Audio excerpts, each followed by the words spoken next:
The new shark warning after 4 suspected shark attacks in New York in just the last 2 days. Will Reeve is joining us from Rockaway Beach, New York, with the very latest. Will, good morning. Good morning, Lara. There were 8 reported shark attacks off Long Island all of last year, and this year there had been none until the 4th of July weekend. 4 reported attacks in just 2 days, and one beach having to shut down for a time because of how many sharks were just offshore.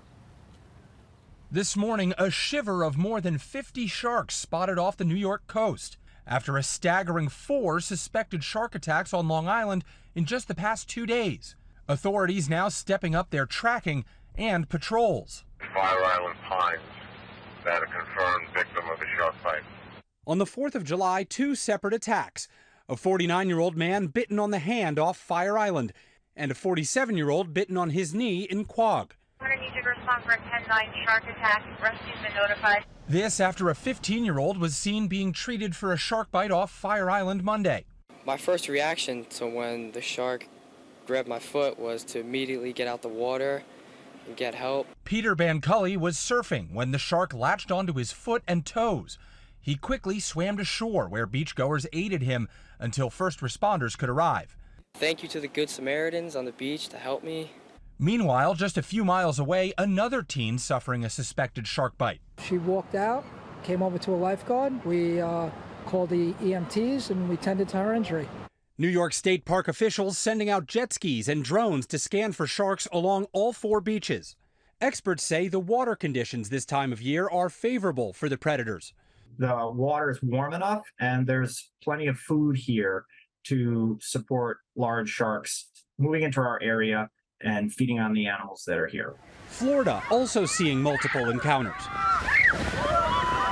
Beachgoers fleeing as a shark barreled toward shore at Perdido Key Beach in Florida on Sunday. And swimmers scrambling as this shark moved in at Navarre Beach on Monday. Now, Whit, many beaches in the area have set up those drone patrols to spot sharks from above. Those sharks coming closer to shore when the bait fish move in. And then when it's peak beach season like it is right now, humans are in the water, the fish are closer. That's where the sharks go. And that's where you can have incidents like the ones that we've seen here this weekend. All right, Will, thank you so much. We appreciate it. Joining us now is George Gorman, the Long Island Regional Director of the New York State Office of Parks.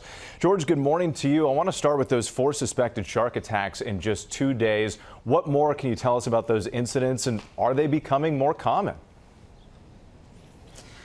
So, unfortunately, as you've already mentioned, there were 8 in total last year, and simply over a 2-day period, we've had 4.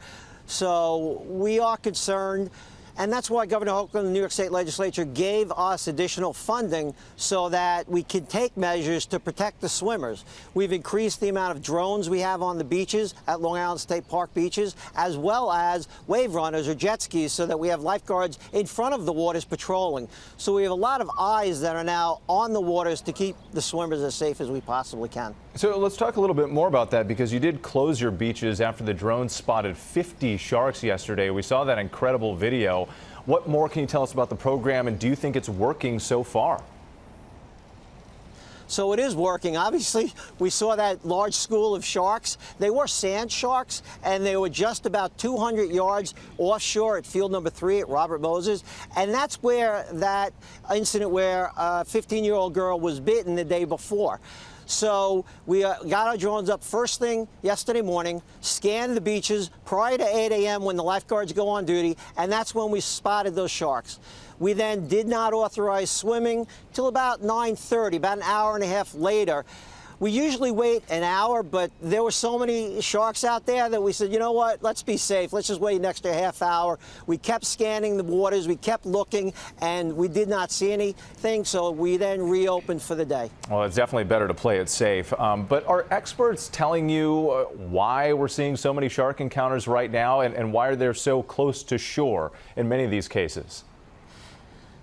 So as you experts have mentioned, we've seen bait and bunker fish, which are the feeder fish for the larger fish, all along the shoreline. Last year at Robert Moses State Park, the entire beachfront, over 4 miles, we had a huge amount of bait and bunker fish, and they were about 200 to 300 feet offshore. So that's a tremendous amount of bunker and bait fish that were at that location. That's what we see happening. The larger fish, the sharks, are coming closer to shore, and when these bites occur, they're mistaking them for food, bait fish or bunker fish. So that's why we're seeing an increase, and we believe it to be the new normal, that sharks will be coming closer to shore now. The water temperatures, in addition to the bait fish, that's what's doing it. So we are reacting to that, again, to keep the swimmers as safe as we can. So if this is the new normal, what advice do you have for beachgoers? Basically, only swim where lifeguards are on duty. They're there to protect you. They're watching over the waters. They make sure that you are safe. Only swim in those areas. When you are out swimming, don't go into murky water or water where you see bubbles, where you see bait fish, because that's where in all likelihood the sharks will come. And again, they'll mistake you for food, basically. And then swim with a buddy. Make sure somebody's near you so that if you do get into trouble, they'll be able to call for help. And then stay away from other marine life if you see dolphins and so forth. So that's kind of the advice we've been given. Important tips. George Gorman, thank you so much for your time this morning. We appreciate it. Hi, everyone. George Stephanopoulos here. Thanks for checking out the ABC News YouTube channel. If you'd like to get more videos, show highlights, and watch live event coverage, click on the right over here to subscribe to our channel. And don't forget to download the ABC News app for breaking news alerts. Thanks for watching.